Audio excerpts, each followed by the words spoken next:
C'est le podcast qui parle de NFT, mais surtout de la façon dont ils vont impacter votre business. Notre podcast vous aide à comprendre les défis et à saisir les opportunités, car oui, ce nouveau monde a besoin d'entrepreneurs comme vous. Nos invités sont des bâtisseurs, ceux qui construisent les entreprises de demain. Je suis Claudia Loma, experte en transformation des médias, et je présente ce podcast avec Benjamin Boutin-Spark, artiste et consultant NFT. Et nous recevons Florian Ernotte, qui est avocat en droit des entreprises et droit des technologies, et avec un focus blockchain, évidemment. Blockchain au sens large, hein, c'est tout l'écosystème qui est concerné. Florian est associé chez Avroy Avocat, un cabinet belge, et j'ai connu Florian lors d'une table ronde sur les NFT qui était en Belgique le mois dernier, je crois. Et de toute façon, il fait beaucoup de tables rondes et de conférences. Il va nous expliquer tout ça. Alors Florian, merci beaucoup d'avoir accepté notre invitation. Florian, explique peut-être qui tu es et comment tu as décidé d'aller vers la blockchain et tout l'écosystème Web3, j'ai envie de dire. Explique-nous tout ça. Alors, merci d'abord de votre invitation. Donc, je suis avocat depuis 2014 et j'ai découvert la technologie blockchain en 2017 avec essentiellement essayer de comprendre la technologie. J'ai pas commencé à chipoter et bidouiller dedans. Et je suis rentré par l'aspect fiscal, c'est de comprendre comment est-ce qu'on taxait ou pas taxait les plus-values qui étaient réalisées. Et puis 2017 jusqu'à 2020, pas eu beaucoup de travail dans ce secteur-là. Et puis 2020, là, il y a vraiment eu un boom avec beaucoup de clients qui venaient me voir pour des problèmes fiscaux. Ce qui m'a poussé à créer un site cryptomonnaie.be dans lequel j'ai fait du contenu juridique lié au blockchain avec aussi un peu de fiscalité, un questionnaire pour que les gens puissent savoir s'ils sont des spéculateurs, des pas spéculateurs, et un e-book où je leur explique en fait toute la fiscalité des crypto-monnaies pour les personnes physiques. Et donc ça, depuis 2 ans, c'est vraiment une activité régulière. Ah, c'était la fiscalité sur les gains en crypto-monnaie pour des particuliers. Exactement. Ah ouais, okay. Parce qu'en Belgique, le système n'est pas très clair. Il y a la notion de bon père de famille et elle n'est pas définie par la loi, donc c'est pas évident. Et c'est nécessaire d'aller voir parfois un spécialiste pour s'y retrouver. Tout à fait. Oui, en fait, concrètement, d'un seul coup, le marché, il s'était endormi en 2017, 18, 19, c'était tout plat. C'est ce qu'on appelle le bear market. Et d'un seul coup, pouf, au moment de la pandémie, d'ailleurs, au moment du premier lockdown, il y a eu une explosion du prix des cryptos. Et donc, beaucoup de gens ont pu faire des gains importants. Et alors, j'imagine la fiscalité, c'est quand on transforme sa crypto en euros, qu'elle arrive sur un compte en banque. C'est ça. C'est au moment de la conversion en monnaie fiduciaire traditionnelle. Okay. Mais tes clients sont plutôt du coup des entreprises. Alors maintenant, depuis on va dire presque 6 mois, c'est de plus en plus une clientèle en entreprise, start-up ou alors déjà des grosses entreprises qui veulent développer des projets dans la blockchain. Ils sont peut-être déjà dans la blockchain, d'autres qui n'y sont pas. Donc c'est vraiment assez varié, ce qui est très agréable évidemment. Parce que j'ai tous les profils, j'ai tous les projets. Et donc là, oui, depuis 6 mois, 6-7 mois, c'est vraiment une clientèle business beaucoup plus importante qu'avant, des jeux vidéo, on en reparlera. Et au départ, des particuliers plutôt, qui avaient fait de la plus-value et qui venaient pour un conseil fiscal. C'est ça. Et donc aujourd'hui, en Belgique, est-ce qu'il y a déjà pas mal de sociétés crypto-natives ? Alors, il y en a beaucoup, non, je pense pas. À l'échelle du pays. Mais il y en a quelques-uns, oui. Ouais. Alors, dans le trading crypto, il y en a des gens qui font du trading pour compte propre et qui gagnent de l'argent via la DeFi, etc., la finance décentralisée. Et puis, de plus en plus, des acteurs qui arrivent sur des projets liés à la blockchain. Alors, est-ce que c'est de la traçabilité de produits? Est-ce que c'est de la tokenisation d'actifs? Un jeu vidéo, des NFT avec du play to earn, etc.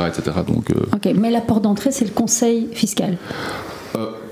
maintenant plus. Les gens viennent me voir pour réfléchir comment structurer leur projet. Ok, donc tu les accompagnes dans leur développement. C'est ça. Tu peux nous expliquer ?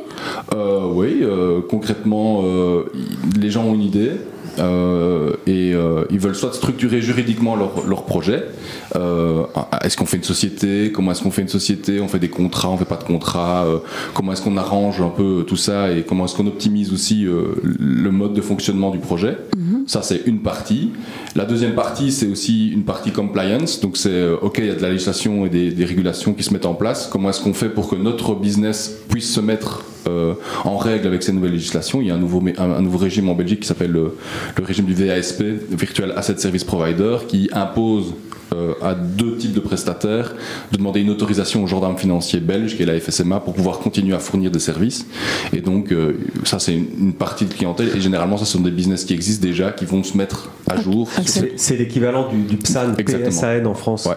Ça s'appelle, prestataire d'actifs numériques. C'est toutes les sociétés qui détiennent de la crypto pour le compte d'autres personnes. C'est ça. C'est les exchanges crypto-fiat, ça c'est le premier service. Et ceux qui détiennent les clés privées pour compte des clients. Et en Belgique, c'est aussi difficile qu'en France d'avoir ce statut ?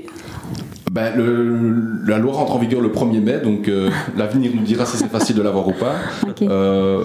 La législation est sortie au mois de février, c'est assez complet et clair. Maintenant, il faut voir l'attitude du régulateur, si elle est, entre guillemets, je ne vais pas dire laxiste, parce que c'est pas du laxisme, mais tolérante. Jusqu'à quel niveau de détail ils vont aller. Et il y a des choses qui sont très très très précises, notamment au niveau des règles anti-blanchiment. Ouais. Mais justement, j'ai une question concernant les banques. Donc les entreprises viennent te voir, et est-ce qu'elles ont les mêmes difficultés qu'en France à trouver des banques qui, lorsqu'elles voient dans les statuts de la société le mot crypto, poussent des cris d'horreur en disant pas de ça chez nous, vous n'ouvrirez pas de compte comme ça. Ça c'est l'énorme galère pour le moment. Ah ouais, toujours. Mais je pense que cette législation qui va rentrer en vigueur le 1er mai va faciliter les choses, parce qu'aujourd'hui les banques, elles ont peur à cause du risque anti-blanchiment. Okay. Et dans la mesure où on va déplacer la charge du contrôle aux gendarmes financiers, la responsabilité ne sera plus sur la banque. La banque va dire, moi je peux travailler avec un prestataire puisqu'il est agréé par la FSMA, donc je suis tranquille. Ça, c'est mon interprétation de ce qui va se passer. Ok. Mais parce que la banque, ça ne va pas freiner le développement. Je pense pas. Ok. Alors c'est ça le problème. On le voit actuellement. La régulation fait peur parce que on se dit, mais attention, on ne pourra plus faire ceci, on ne pourra plus faire cela. La régulation n'est pas mauvaise, il faut qu'elle soit proportionnée. Ça, c'est peut-être la vraie discussion. C'est est-ce que la régulation qui est mise en place aujourd'hui est proportionnée par rapport aux objectifs poursuivis ? Dans la majorité des cas, la réponse elle est oui. Dans d'autres cas, il y a effectivement parfois un petit excès du législateur qui a peut-être été trop serré le scope de sa législation, mais généralement ça se passe, c'est proportionné et c'est nécessaire. Ok. Et toi, tu accompagnes tes clients dans la relation avec la banque aussi ? Ça arrive d'essayer de trouver des solutions. Ouais. Oui, parce que ça va jusque-là finalement. Oui, il faut aller chercher entre guillemets le banquier par la main pour lui expliquer qu'en réalité l'argent qui est rentré et l'argent qui est sorti a une origine complètement licite. Et ce qu'ils ne comprennent pas encore, ou ce que beaucoup de banquiers ne comprennent pas encore, voire même des législateurs, c'est qu'on a une traçabilité parfaite dans la blockchain. C'est d'ailleurs une des idées de la blockchain. Et donc il n'y a pas de crainte à avoir. À partir du moment où on sait lire cette donnée qui est inscrite dans la blockchain, la réponse elle est trouvée. Mais le problème c'est cette... Oui, mais le banquier pourrait très bien te dire, oui, mais moi je suis pas équipé pour aller voir pour aller vérifier sur la blockchain. Mais c'est pour ça qu'il refuse. Voilà. Ah oui, d'accord. Moi j'en suis persuadé. Et c'est pas annoncé comme ça, mais c'est ils sont pas équipés. Ouais, mais on voit de plus en plus dans les entreprises. J'ai coupé le son. On voit de plus en plus dans les entreprises des compétences entrées, des spécialistes métavers, des spécialistes NFT, des spécialistes crypto. Et finalement, dans le secteur bancaire, ils devraient aussi intégrer des spécialistes. Mais c'est le cas. C'est le cas. Okay, explique un peu. C'est pas affiché, mais on sait que la majorité des banques ont acheté de la crypto. Il y a des banques belges qui font du développement dans les technologies blockchain et crypto parce que justement elles se positionnent et elles essaient de comprendre, mais elles le font pas de manière affichée. Okay. Mais on sait que c'est mais ils communiquent pas là-dessus. Parce qu'en réalité, la crypto est peut-être concurrente à certaines parties de leurs activités, et donc en réalité, ils essaient de se positionner sur le côté dans certains secteurs pour pouvoir être là quand... Et puis c'est un peu contradictoire avec leur prise de position où ils refusent des clients qui ont de la crypto ou qui développent des business sur base de la crypto et ils intègrent eux-mêmes des compétences crypto dans leur business model. Donc c'est un peu contradictoire, c'est un peu faire le contraire de ce qu'on dit. J'ai l'impression qu'ils préparent la demande urgente des clients dans un an, je pense. Il y aura des milliers de clients qui vont demander à leur banque, mais j'aimerais investir, tout comme j'ai acheté des actions chez vous, j'aimerais acheter de la crypto chez vous. La banque ne pourra plus éternellement... Elle va perdre des clients aussi. Elle va perdre des clients. Parce qu'il y a d'autres banques qui le font et j'ai vu un truc passer ce matin sur LinkedIn.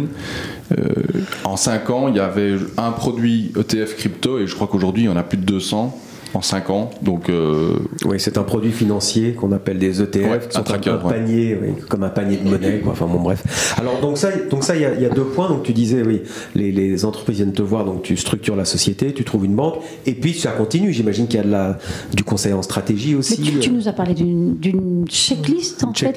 Peut-être que. Ouais. C'est en cours de préparation. Donc je suis en train de faire un petit article, un petit, quand même assez long, mais avec 7 points. 7 ou 8 points, ça dépend en fonction de l'avancée de mon travail. Des idées vraiment à avoir à l'esprit quand on monte un projet. Avant de le monter. C'est mieux avant, parce qu'évidemment quand on est au bout du bout et qu'on regarde dans le rétroviseur et qu'on se rend compte qu'il y a des trous et que c'est un champ miné, c'est un peu dommage d'avoir fait tout ce boulot-là pour devoir revenir en arrière. Mais est-ce que ça c'est le conseil que tu donnes aux gens qui veulent se lancer dans le développement d'un business basé sur le web? Toi, c'est de commencer par la réflexion conseil? Non, mais le problème c'est que le juridique c'est toujours quelque chose qui n'a pas une valeur ajoutée apparente, claire. On va faire du marketing, on va avoir de l'engagement, de l'interaction, on va être content, on va voir le résultat. Le juridique, on ne le voit pas. Parce que s'il n'est pas fait à un moment donné, on peut avancer pendant des mois, des semaines, des années sans avoir de problème. Il y a un truc, c'est le slogan d'avocat.be qui est l'organe qui gère les avocats en Belgique, qui moi je trouve est affreux, mais il est terriblement vrai. L'avocat, c'est celui qu'on va voir avant pour éviter les problèmes après. Oui. C'est pas très joli, c'est pas très sexy, mais c'est terriblement vrai. Parce que effectivement, il vaut peut-être mieux aller voir quelqu'un 1 heure ou 2, payer cet avocat spécialisé dans telle ou telle matière pour avoir un conseil et se dire ok, au moins j'ai une ligne directrice et je sais où je dois aller quand je vais développer mon projet. Surtout dans un secteur très mouvant et dans l'inconnu total aujourd'hui. Ouais, dans l'inconnu, on a de plus en plus d'informations, mais c'est sûr que c'est mouvant. On a des législations qui sont en train d'être décidées, votées, et puis elles vont peut-être changer. Oui, puis quand tu es une start-up, c'est pas forcément là que tu as envie de mettre ton énergie. Exactement. Et c'est ça, mais c'est dans tous les projets, pas nécessairement NFT, blockchain, mais la start-up, par définition, elle s'appelle start-up parce qu'elle est dans un business model innovant. Donc c'est un truc qui n'existe pas. Moi, c'est ma définition de la start-up. La start-up, si elle va à la banque et qu'elle demande de l'argent, la banque va lui dire non, moi, votre truc, j'y crois pas, parce que le business model n'est pas connu. Et donc, évidemment, il faut déjà aller batailler pour monter son business. Donc, effectivement, des coûts dans le conseil juridique, c'est parfois un peu mis de côté. Ou parce qu'ils n'ont pas suffisamment de fonds et ils privilégient certains critères plutôt que... Et ton article sur la checklist, ça sera un article public? Bien sûr. Sur ton site? Ouais. Ok, on mettra ton site sur la description du podcast, évidemment. Mais tu peux nous en parler de cette checklist? Oui. Donc, il y a plusieurs points, notamment la structuration juridique d'un projet. Est-ce qu'on le fait en société? Est-ce qu'on fait plusieurs sociétés, plusieurs entités, etc. Alors, la question qui se pose souvent, et ça c'est quelque chose que je constate de manière régulière, c'est des gens qui veulent aller se mettre dans des sociétés, dans des pays offshore et des trucs comme ça, parce qu'il y a une fiscalité ou une tolérance. Et puis il y a aussi le Dubaï qui est crypto-friendly, voilà. Des pays crypto-friendly. Alors, la Suisse. Et la Suisse, mais alors il faut savoir quand même une chose, et que ça on a parfois tendance à l'oublier, c'est que les services qui sont donnés en Europe, ils doivent respecter un cadre. Donc qu'on ait une société à gauche ou à droite, si on veut avoir des clients en Europe, à un moment donné, la législation, il faudra la respecter. Donc j'entends pour le moment tout plein d'entreprises qui disent on va partir de l'Europe parce que l'Europe est en train de légiférer n'importe comment. Mais j'ai juste envie de dire, les petits amis, si vous voulez avoir des clients en Europe, qui est quand même un marché que vous connaissez puisque vous êtes européen, il va falloir respecter la législation européenne. Attends, parce que tu dois respecter la législation du pays où sont tes clients ou du pays où tu es... Les deux. Les deux, ok. Prenons le RGPD, qui est la législation sur la protection des données. C'est un règlement européen, mais qui s'applique aussi à des prestataires d'autres pays qui vont aller sur le territoire européen. Ok, donc des Américains qui viennent faire du business en Europe doivent respecter cette... Ok.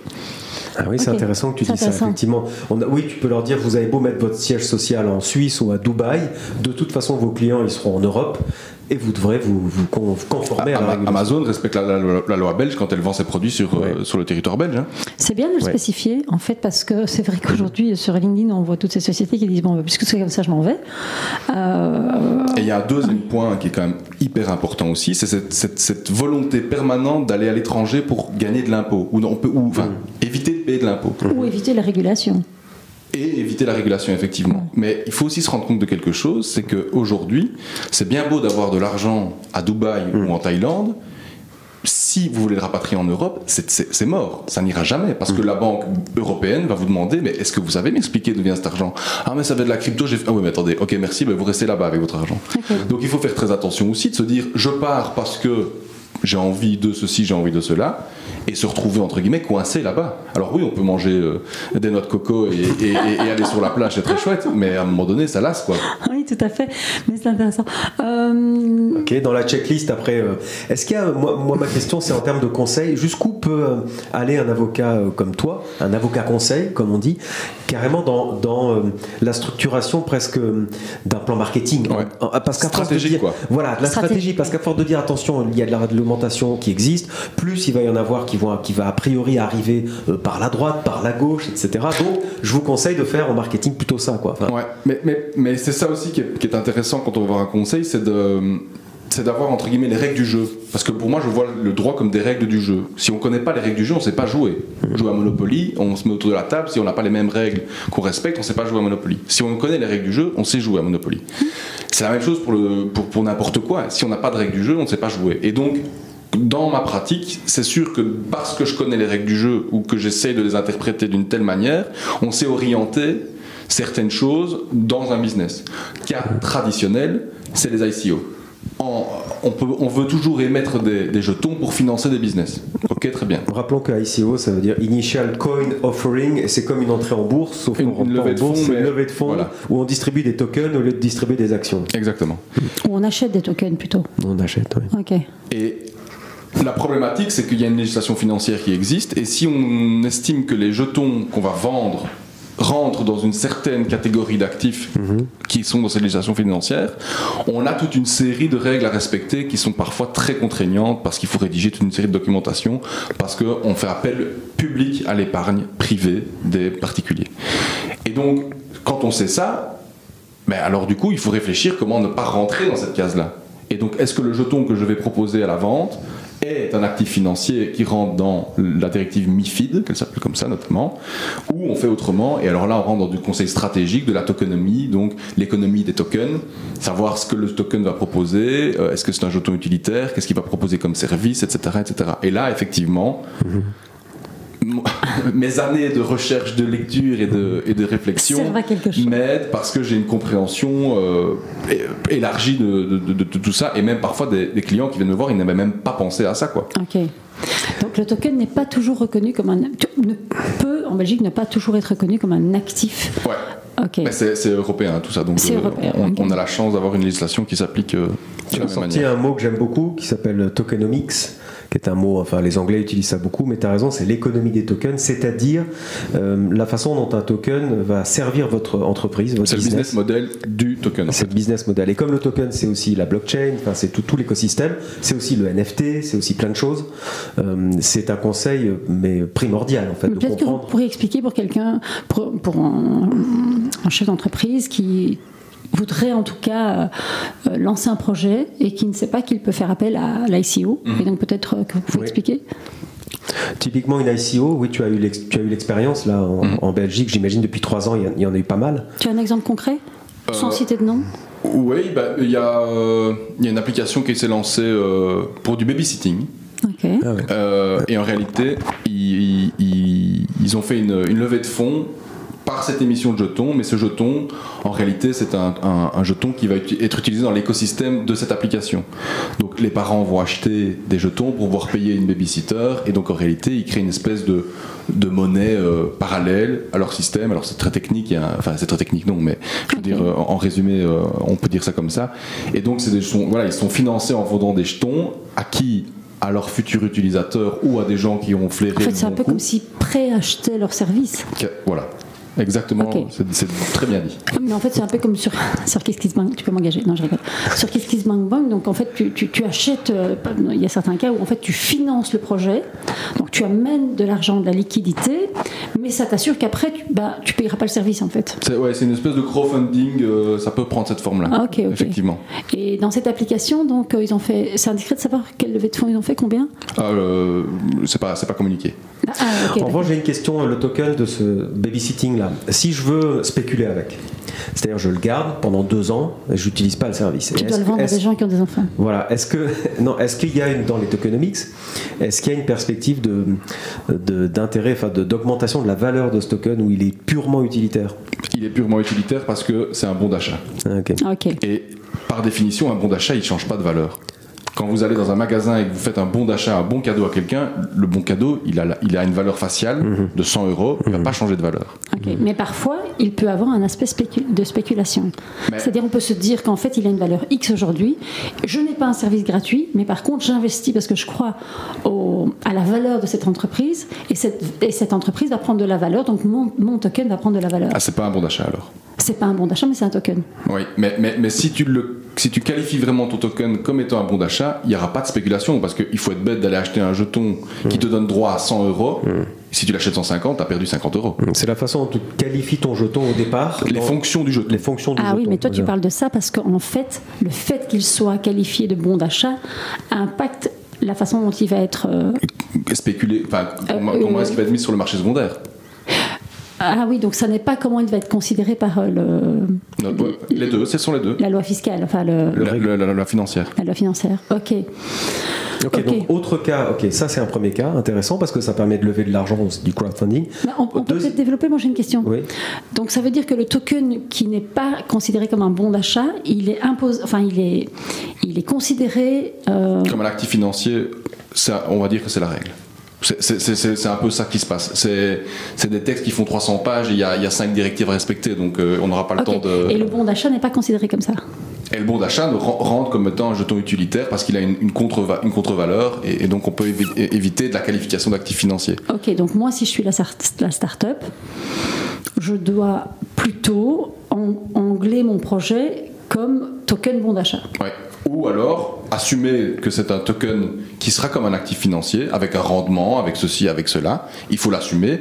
Et alors on rentre dans une autre législation à respecter, qui est peut-être un petit peu plus contraignante, mais en soi c'est faisable. Et donc c'est ça qu'il faut aussi couper court.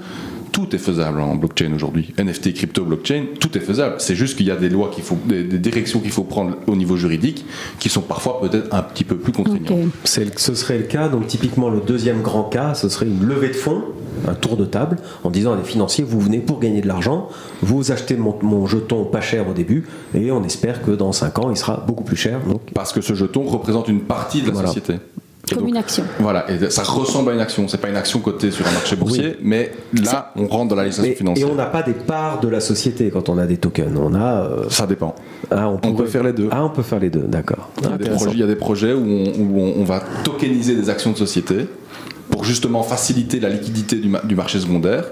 Donc on a une société qui a 100 actions. Et vous savez comme moi que grâce à la technologie blockchain, on s'est fractionnalisé beaucoup plus les tokens. Donc on peut acheter 0,0000, je crois que c'est 8 décimales après en Bitcoin. Exact. Donc on a une démultiplication au niveau de la possibilité d'acheter. Et donc si on tokenise une action, on a... beaucoup plus de possibilités. C'est intéressant parce que une société peut émettre que 100 actions par exemple, et en revanche émettre des milliers et des milliers de tokens. Non mais c'est intéressant parce que quand aujourd'hui on sait que les jeunes, ils ont moins de moyens pour acheter et encore moins de moyens pour acheter des actions. Et c'est vrai que si tu vas à ta banque et que tu achètes une action Google, si tu n'as pas 2800 boules, tu n'achètes pas d'action Google. Et en fait, quand tu expliques ça, on se dit mais est-ce que le système bancaire mondial ne se calque pas sur ça? Parce qu'aujourd'hui, tu as des tas de gens qui seraient ravis d'acheter une fraction d'action Google ou Amazon. C'est possible, grâce au synthétique. Alors vas-y, développe. Dans la finance décentralisée, il y a des protocoles qui existent. Ah oui, ça, oui.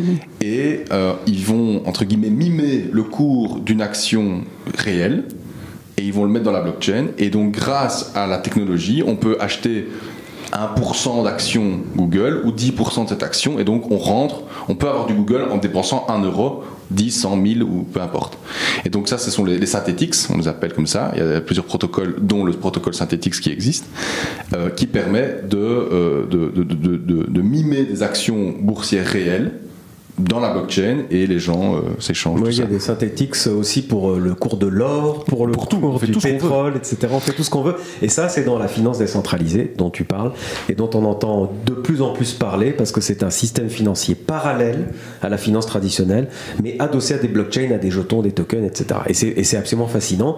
Et c'est ça que les banquiers regardent de très près aussi. Mais bon, on pourrait faire un épisode là-dessus. Ouais, un épisode là-dessus parce qu'effectivement, aujourd'hui, tu as quand même beaucoup de gens sur les marchés qui ont de quoi investir un peu tous les mois, comme le livre. Je reparle toujours de ce livret vert à la caisse d'épargne. Je ne sais pas s'ils avaient ça en France, mais en Belgique, les parents mettaient régulièrement de l'argent, tous les mois, de l'argent sur un compte à la caisse d'épargne. Et finalement, aujourd'hui, la DeFi nous permet de faire ça sur plein d'autres actifs.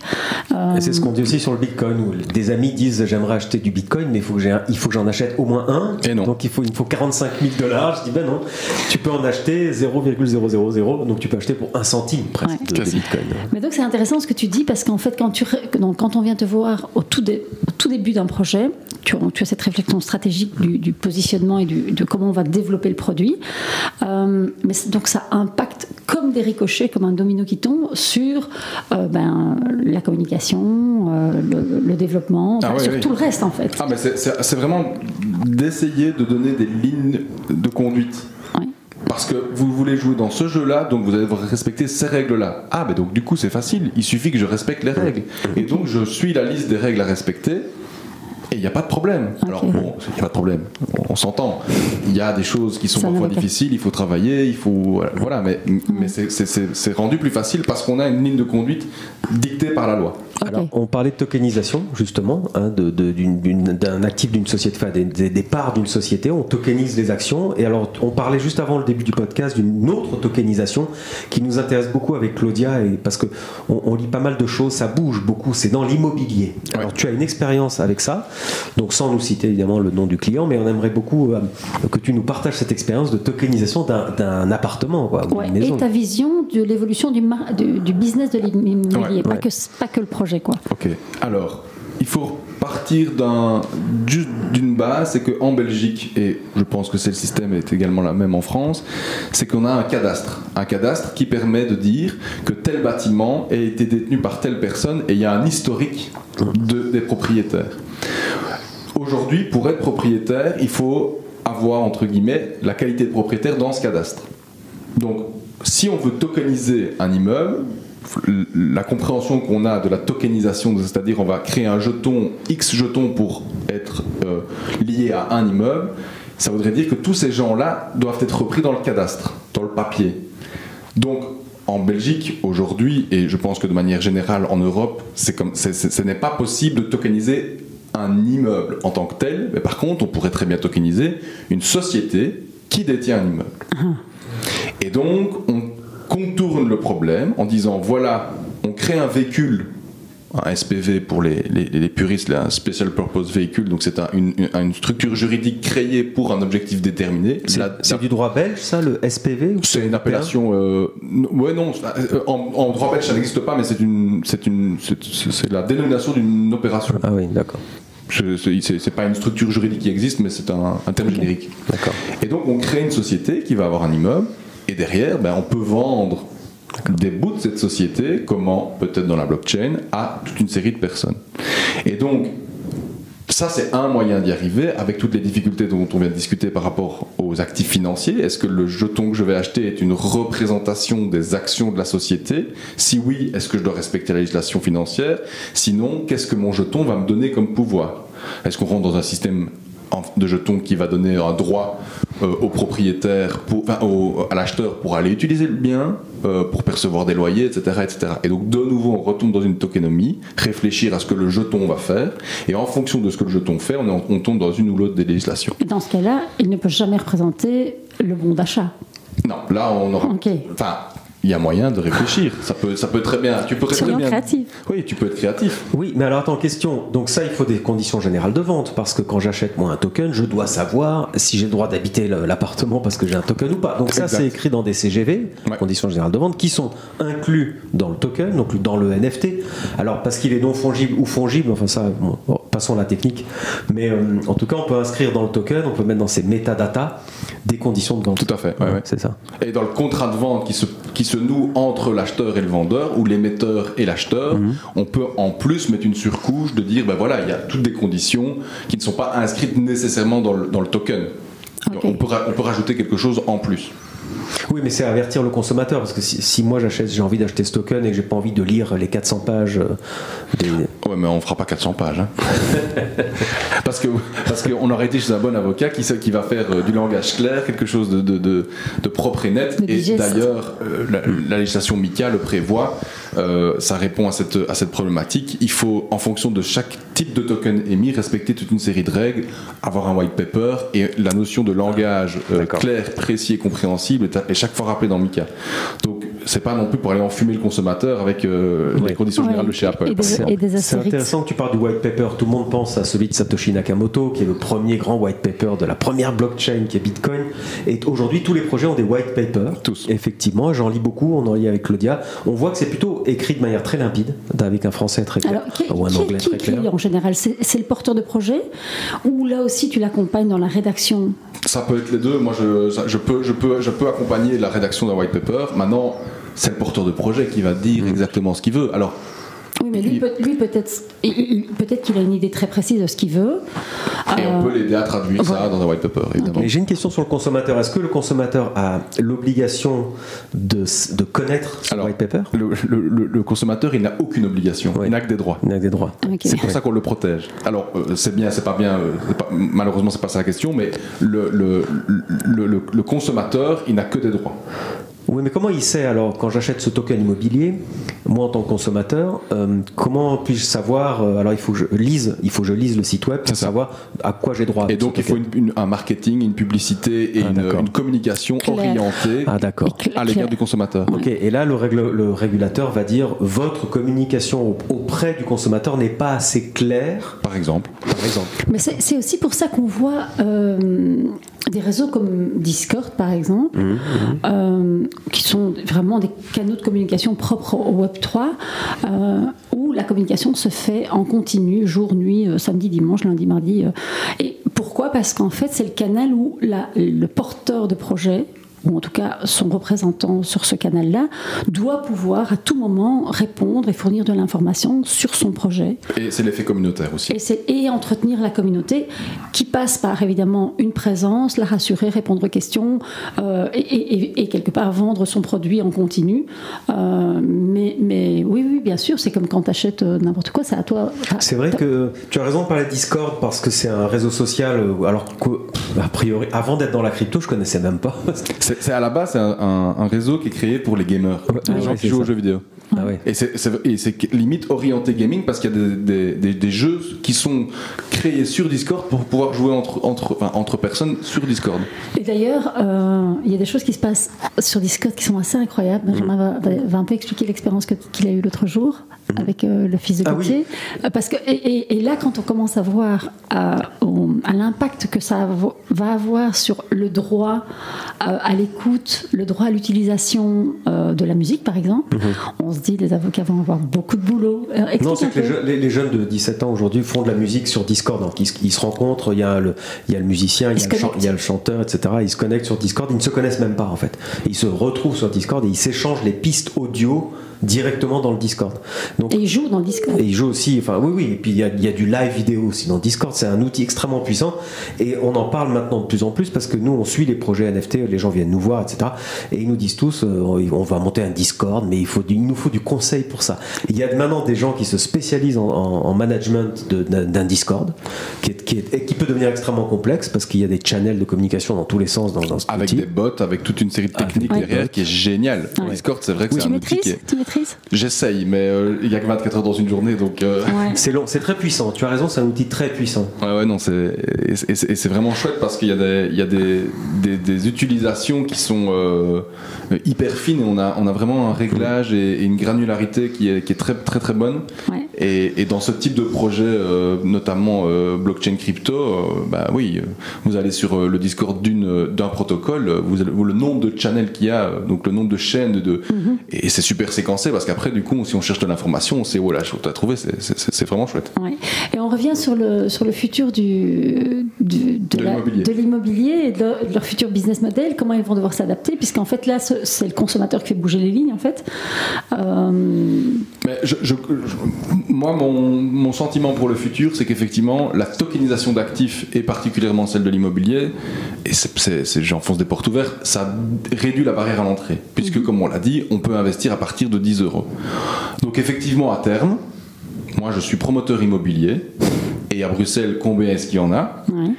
Ils vont mettre des produits en vente pour tokeniser leur centre d'affaires. En disant, voilà... au lieu de rentrer en bourse et d'aller acheter du BFIMO et toutes les grandes sociétés immobilières en bourse, on pourrait, selon certaines adaptations et selon certaines réflexions, proposer beaucoup plus facilement des investissements dans l'immobilier avec 10, 5, 10, 15, 20 €. Et à mon avis, on va démocratiser les investissements immobiliers en réduisant la barrière à l'entrée qui est la barrière financière, puisque parfois il faut mettre des fonds importants, et on va peut-être faciliter aussi l'entrée de primo-investisseurs dans le marché immobilier par ce biais-là. Mais est-ce qu'ils ont intérêt à faire ça? Parce que, par exemple, alors on sait que c'est comme ça à Paris, mais à Bruxelles aujourd'hui, tous les petits, mais même pas que les petits, en fait vous mettez un appartement en vente et il part tout de suite, il n'y a pas assez d'immobilier par rapport à la demande. Oui, mais il y a... Donc raison de plus, si tu n'as pas assez d'immobilier par rapport à la demande, c'est que tu as une très forte demande, donc pas assez d'offres. Donc à la limite, si tu fractionnalises, tu augmentes l'offre et la demande est rencontrée peut-être plus facilement. Oui, mais tu peux pas tout le monde ne peut pas les vivre dans le même appart. Non, mais par contre, tu peux être... C'est plus dans d'investissement. Voilà, une politique d'investissement. Okay. C'est pas pour effectivement occuper. Oui, il y a une réflexion. Donc après ton token, en tant qu'investissement, donc tu achètes un token indexé, enfin avec un sous-jacent, comme on dit, qui est un appartement dans un quartier en devenir, et ce quartier explose dans 5 ans, et donc logiquement l'appartement a fait x2. Donc est-ce que ton token est indexé et a fait x2? Logiquement, oui. Logiquement, oui. Hein. Si la tokenomie a été faite dans cette optique d'investissement, ce sera le cas. Puisqu'on est détenteur d'un bout d'appartement, si l'appartement fait x2, bah, la valeur du token aura fait x2. C'est ça. Alors, quelle est cette société il y a Realty. Realty, tu connais? Realty, c'est la plus connue aux États-Unis. Alors, je crois que c'est un Français qui expliquait d'ailleurs dans un podcast, je ne sais plus lequel. Je crois, le podcast de Mathieu Stéphanie dans la Martingale. Que je vous recommande, qui est un excellent podcast. Ouais. Il explique que c'est un Français qui a tokenisé des appartements aux États-Unis, mais qui s'adresse à la clientèle européenne, parce que les Américains n'ont pas le droit, eux, de leur côté, d'acheter du token immobilier, apparemment. Et donc tu peux acheter un appartement à New York ou peu importe où. Un bout d'appartement pour déjà 50 €, je pense. Ouais. Donc toi, tu confirmes, là, en Belgique, tu as assisté, tu as conseillé des... Là, j'ai un dossier en cours d'une une grosse société dans la crypto qui veut développer des projets immobiliers en Belgique notamment, et puis étendre en Europe, mais parce qu'il y a des opportunités en Belgique en termes d'investissement, et non, c'est en cours. Et alors techniquement, je reprends l'idée de mon token. Alors j'ai un token immobilier et j'attends 5 ans, ça monte, ok.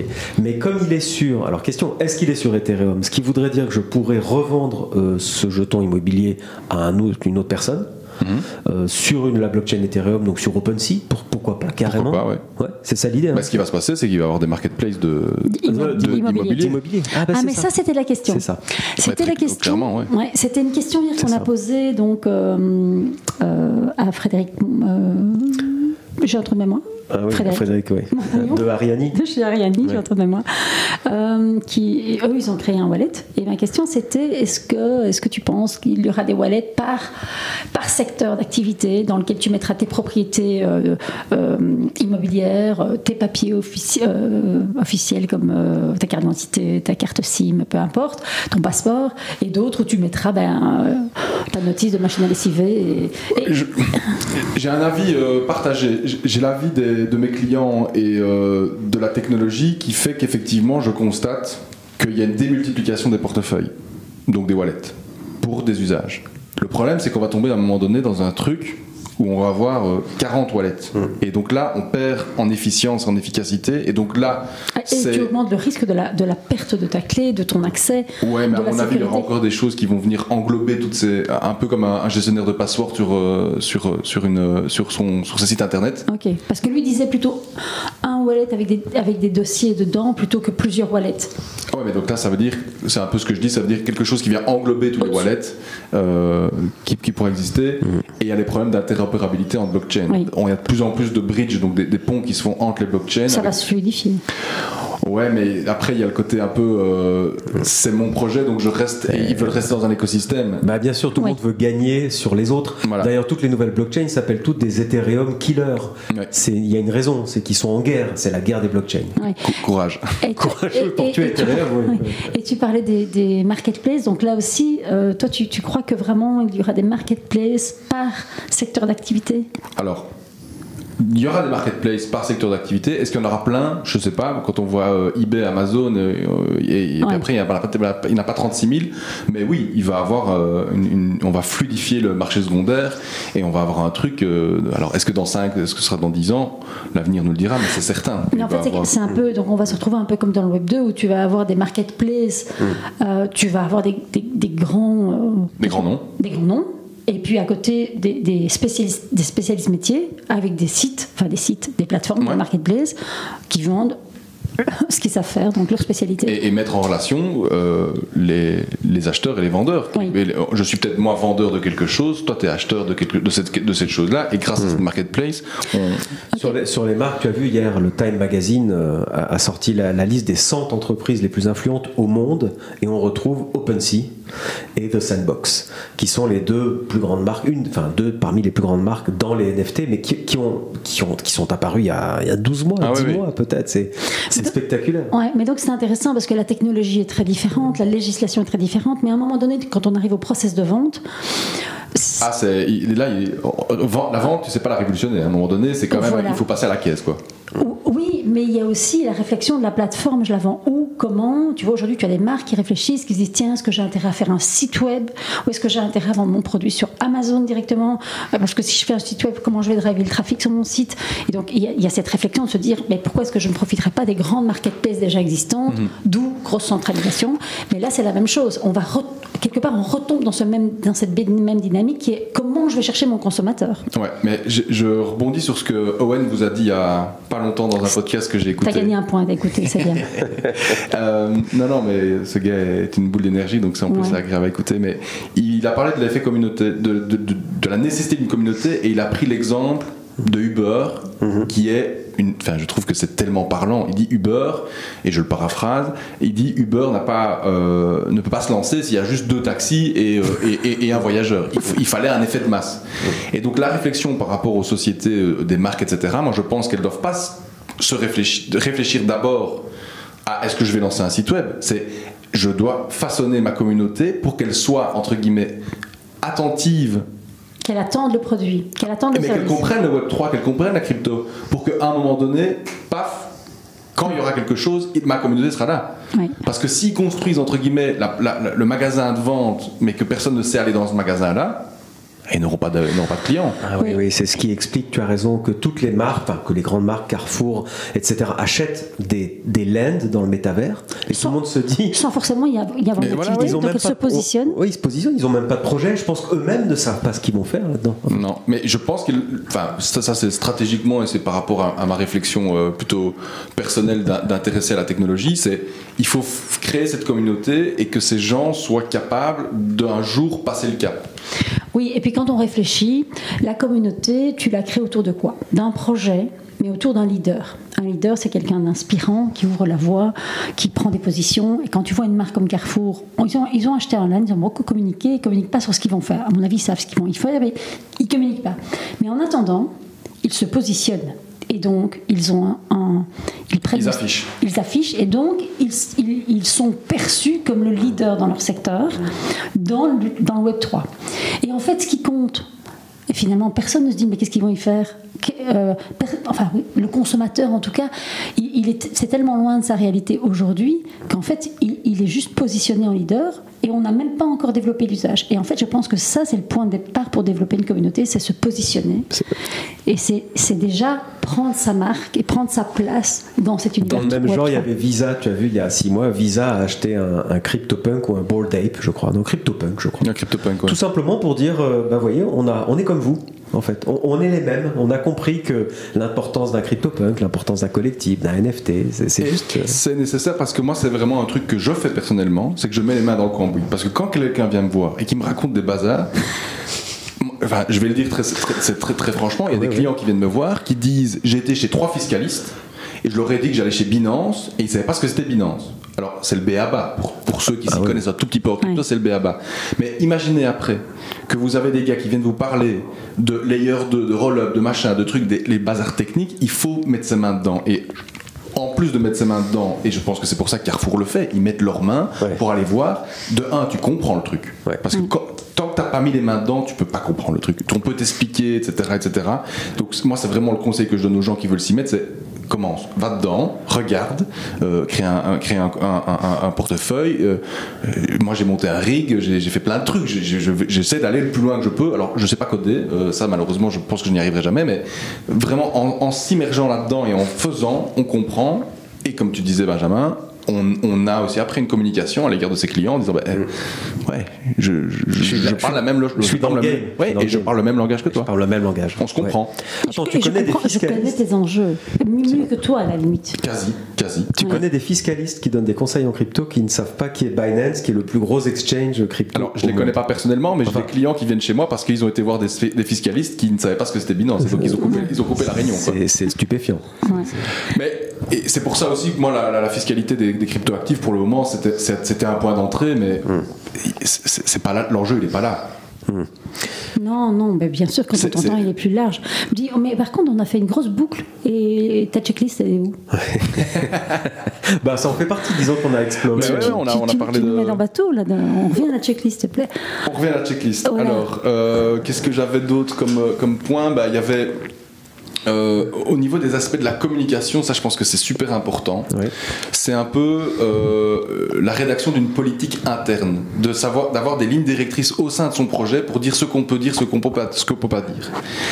Et ça on remarque beaucoup que il y a l'effet chill effect, des gens qui vont dire achetez mon token, il va avoir beaucoup de rendement, ceci, cela, et c'est contre-productif à plusieurs égards. Et ça je pense que dans les projets start-up crypto, blockchain, NFT, il faut impérativement se mettre d'accord sur comment on communique. Et évidemment, la communication, c'est pas une personne, c'est toute la boîte.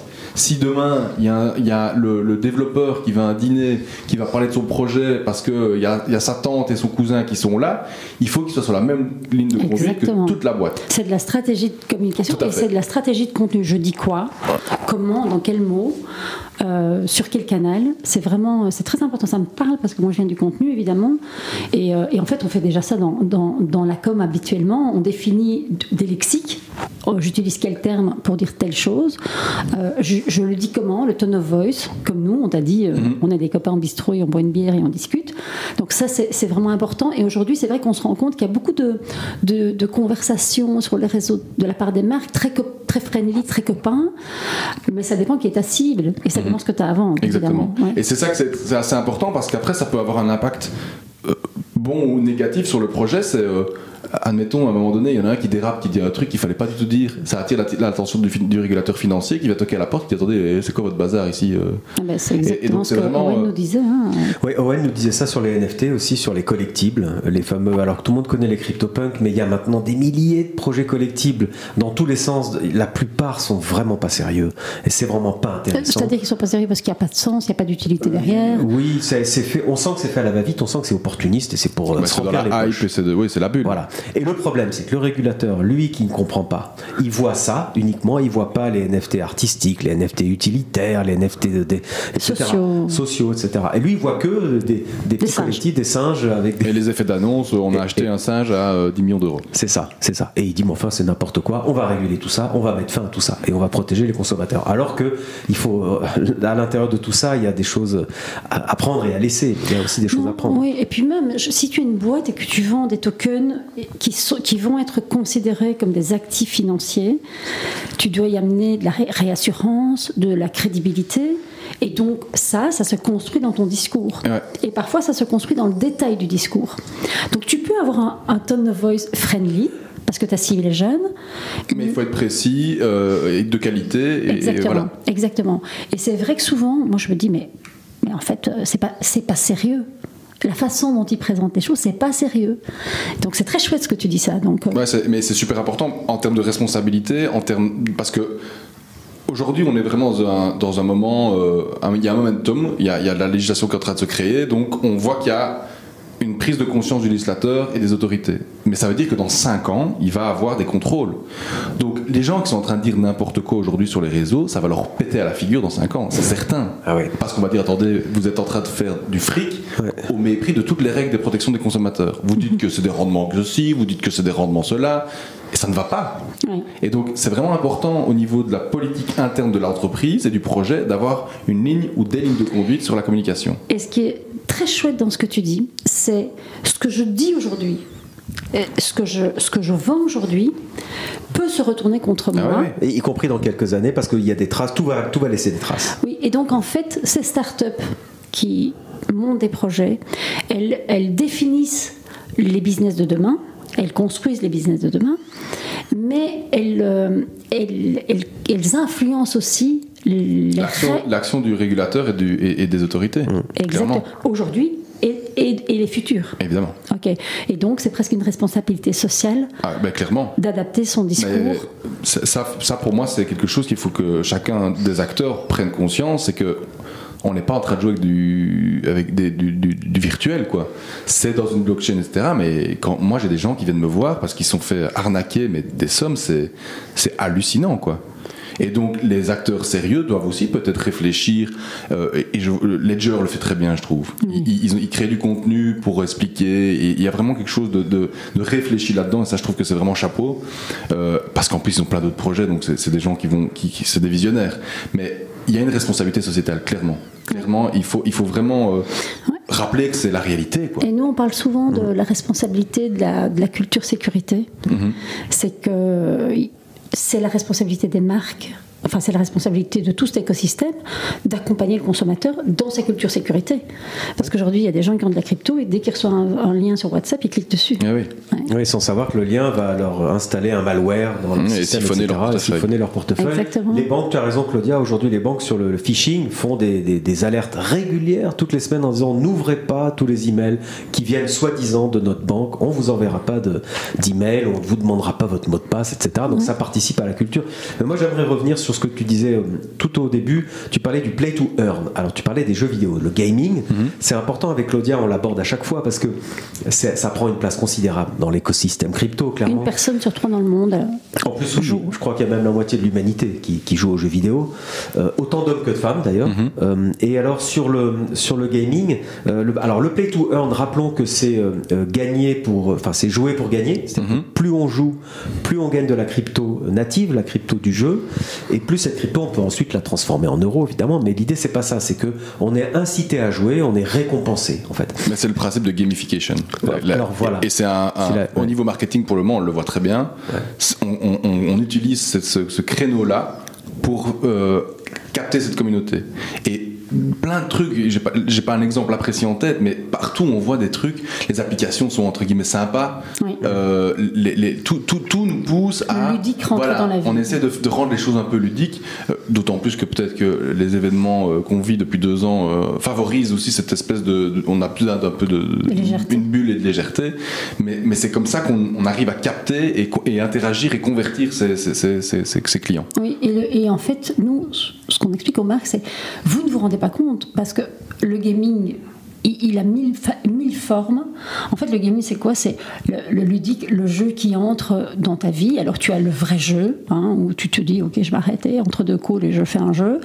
Mais aujourd'hui, tu vas sur les réseaux, tu peux amener... On apprend avec il y a des écoles qui utilisent le jeu, quoi. Oui, tout à fait. À partir de ce moment-là, c'est quand même quelque chose qui fait qu'on se rend compte que c'est quand même autre chose qu'un fusil et tirer sur des soldats dans un jeu, quoi. Et surtout quand on voit le potentiel d'emploi derrière le gaming. Waouh! Nous, on a donné une formation là, sur une grosse boîte sur compréhension des métaverses, et on a des chiffres que je ne vais pas citer ici parce que je n'ai pas ma présentation, mais c'est assez fulgurant quand tu dis les chiffres. Tout d'un coup, le client là, il dit ok, on y va. C'est super porteur. Et en Europe, on a des vrais champions en termes de jeux vidéo. Il y a quelques studios en Belgique et en France aussi.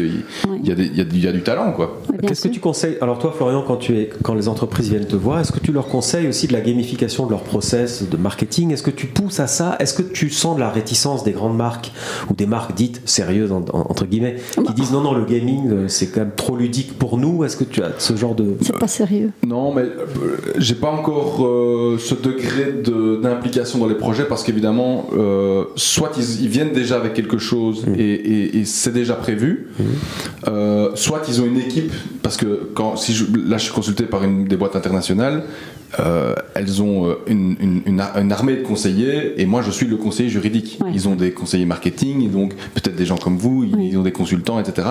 Donc j'ai pas encore vraiment la capacité d'aller influencer sur ces aspects-là, parce qu'en réalité c'est pas mon core business. Moi je suis juriste dans les technologies, avocat dans les technologies. Oui, disons que sur une start-up il y a moins de spécialistes métiers, donc peut-être qu'on te demanderait ton avis là-dessus, mais pas sur les grosses boîtes. Mais ils arrivent quand même, les start-up aussi, c'est ce qu'on discutait tout à l'heure, le fait qu'elles arrivent dans le juridique peut-être en fin de course, pas nécessairement trop tard, mais en fin de course, parce qu'ils ont déjà fait tout le UX, l'expérience utilisateur, l'interface, le design, etc. Donc c'est par là qu'on rentre aussi. Les startups commencent par là parce qu'elles ont un pitch deck, elles veulent un beau visuel, et puis c'est souvent avec ça qu'elles lèvent des fonds. Voilà, exactement. Donc oui, tout à fait. Sur le métavers, tu as une position. Tu penses que c'est pour dans 2 ans ou dans 20 ans? Bien malin celui qui saura donner la bonne réponse d'abord. Non, je pense que ça commence à ça se passe maintenant. Moi, je suis très réservé par rapport à cet écosystème. Je pense qu'il y a de l'avenir, mais aujourd'hui, les usages, et moi, en réalité, c'est quelque chose qui est un peu dur, mais je me réjouis que la bulle pète. Qu'on nettoie un peu le marché. Parce que c'est ce qui s'est passé avec la bulle Internet, et dans les années 2000, on avait plein de projets, etc. Vivement qu'elle pète et qu'on ait enfin peut-être que les bons, quoi. C'est peut-être un peu dur à dire. Mais c'est-à-dire qu'en fait, qu'elle pète pour qu'on puisse développer les vrais usages qui vont construire le monde de demain. Et qu'on assainisse le marché. Bien sûr. Oui, tout à fait. Est-ce que toi tu achètes des NFT? Est-ce que tu as un portefeuille avec des NFT dedans? Est-ce que tu circules sur OpenSea? Est-ce que je regarde. Alors j'essaye de faire un peu des trucs sur mon ordinateur, donc je me suis même dit un jour, tiens, est-ce que je ferais pas une galerie dans un métavers avec mes dessins? Mais non, j'achète pas encore d'œuvres NFT. Je commence à en acheter des œuvres physiques pour décorer ma maison, donc non, j'ai pas encore acheté des NFT. Non, mais tu pourras acheter un loft sur Exclusible pour y monter ton bureau donc à Vroix. On sait que par exemple Exclusible, ils font ils sont tous en remote et ils font leurs réunions avec leur personnel qui est un peu éclaté partout dans le monde. Ils font toutes leurs réunions dans le métavers, dans ce loft, dans le métaverse, qui est une application au stade de l'application. C'est un univers virtuel, quoi. Voilà, c'est un univers virtuel. Donc voilà, peut-être qu'avec tes clients internationaux, peut-être que Nous, on est sur un projet, là, où on voudrait être le premier podcast à enregistrer et à pouvoir être écouté dans le métaverse. Donc on est en train de mettre les trucs en place. On est très excités par ça. Parce que c'est finalement une prise de position et c'est vraiment... Et de nouveau, se mettre les mains dans le cambouis. Oui, ah bah oui, nous on est les mains dans le cambouis. En fait, c'est ça, c'est explorer. C'est n'ayez pas peur de. Allez-y, explorer d'abord. Et c'est comme ça qu'on devient bon, parce que on se rend compte des vraies difficultés et des vrais problèmes, quoi. Oui. Et puis c'est vrai que moi je dois dire que donc j'étais formée chez Alira en blockchain, consultant en blockchain, et en sortant de là, je me suis dit, wow, il y a déjà des spécialités métiers, qu'est-ce que je vais faire? Parce que tout est excitant, donc tu as envie de tout faire, mais tu ne peux pas tout faire. Il y a trop de matière. Et donc, je me suis dit, bon, vraiment, il faut que je continue à apprendre. Hein. Ah ouais, mais... Et là, en fait, on se rend compte que ce podcast, c'est génial pour ça, parce qu'on rencontre que des experts, que des titans du secteur qui nous donnent de l'info, les yeux dans les yeux, donc c'est génial. Et en fait, on a envie de tout faire. Et ce qui est chouette dans cet écosystème, c'est le partage. Je trouve qu'il y a la majeure partie de la communauté blockchain de manière générale, on est tous un peu contents de se rencontrer, de se voir. Tout à fait. Et il y a vraiment cette volonté d'échanger, de partage d'expérience qui est hyper enrichissante, parce que voilà, on est ici tous ensemble, on discute. Moi, je vais ressortir d'ici avec des idées, vous aussi, et puis à la limite, on se reverra dans 2 mois en disant quoi ça a été. Et il y a cet esprit aussi. Alors c'est peut-être un peu prétentieux, mais on est un peu des pionniers où on participe à la création de ce que sera les choses de demain, et ça je trouve que c'est hyper stimulant aussi. Oui, et c'est à l'image de la blockchain, parce que moi ce que je dis toujours, c'est que ce que je sens, c'est vraiment de la co-création avec du partage d'intelligence et avec beaucoup d'émulsion, et donc beaucoup de projets, beaucoup d'idées, beaucoup d'envies. J'ai fait un talk show il y a un petit mois avec un Damien Van Acteur qui est journaliste, et on discutait avec plusieurs personnes, et le mot il y a eu une contraction du mot coopération et compétition. Et compétition et coopération, la contraction je ne la retrouve plus, mais je trouvais que c'était vraiment l'idée, c'était ça. Et le gars disait la blockchain c'est la compétition et la coopération en un seul mot. Et c'est vrai que c'est vraiment aussi... C'est 2 mots contraires associés. Voilà. Et c'est le principe de la blockchain. Pourquoi est-ce que ça fonctionne? C'est des gens qui ont des nœuds, qui ne se font pas confiance de base, et ont trouvé un moyen de se faire confiance, alors qu'ils sont tous méfiants l'un vers l'autre. Et Clément chez Ounès, il nous disait, c'était intéressant, il nous disait, la blockchain, c'est 3 acteurs, donc 3 types d'acteurs, qui ont des intérêts privés opposés, mais un objectif final commun. Ouais.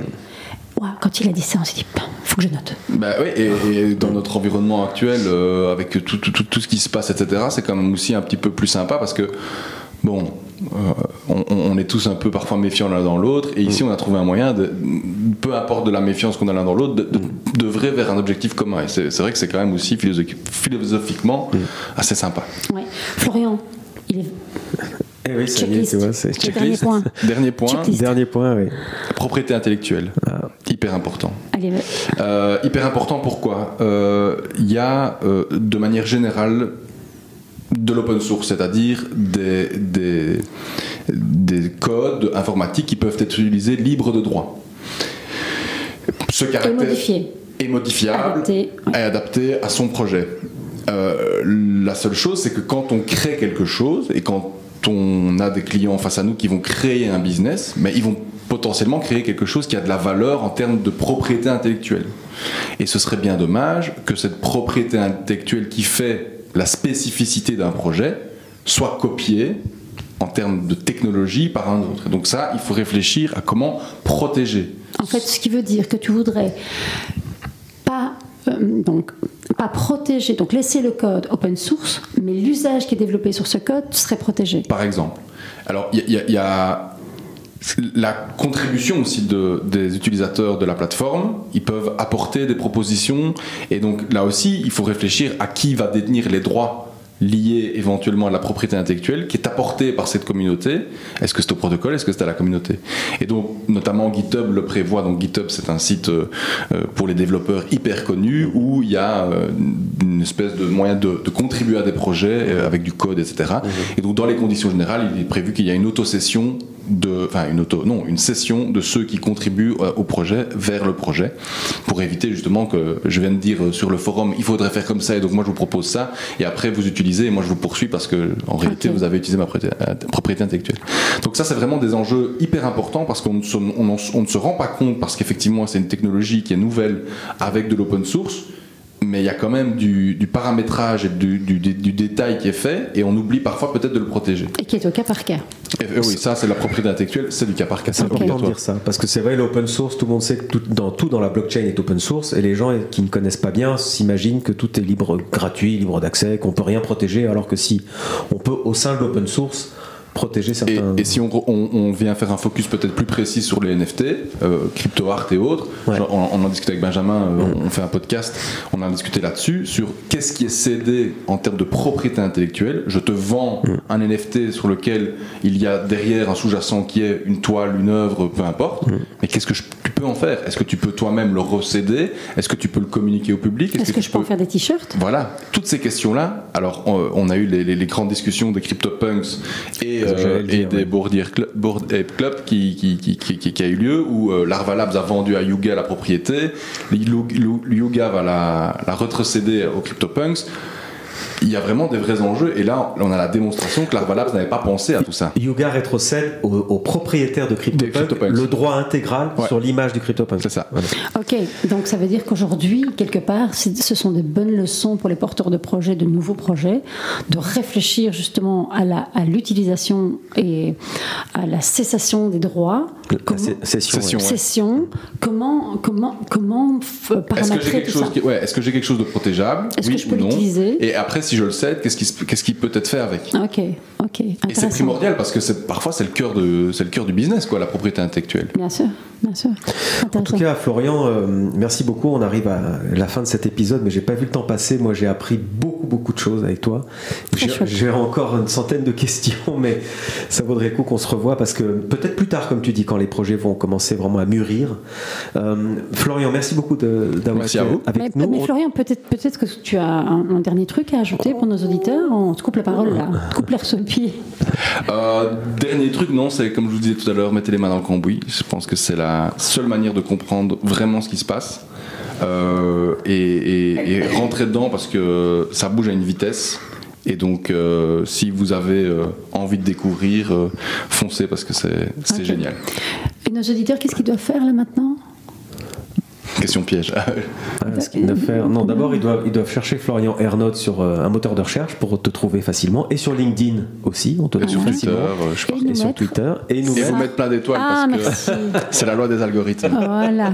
Et ça, ils sont fichtrement difficiles. Voilà, c'est bien on va le faire dire à nos invités maintenant, parce que nous, on l'a trop dit, ça devient lassant, mais c'est vraiment important pour nous. Et si vous voulez, parce qu'il se passe des choses avant les enregistrements, et il se passe des choses après. Et ça, on ne peut pas l'enregistrer. Par contre, on peut l'écrire sur notre newsletter. Donc, si vous avez envie de savoir les petites anecdotes croustillantes, parce que parfois c'est très rigolo, vous allez sur nftbusiness.tech et vous mettez votre adresse mail, et vous allez recevoir la newsletter, avec également une sélection des podcasts que nous aimons, et des épisodes que nous aimons, et des actus sur nos invités, et les autres d'ailleurs. On vous embrasse. Merci. Bonne écoute. N'hésitez pas à partager sur les réseaux et en WhatsApp. Ça compte aussi. On vous embrasse.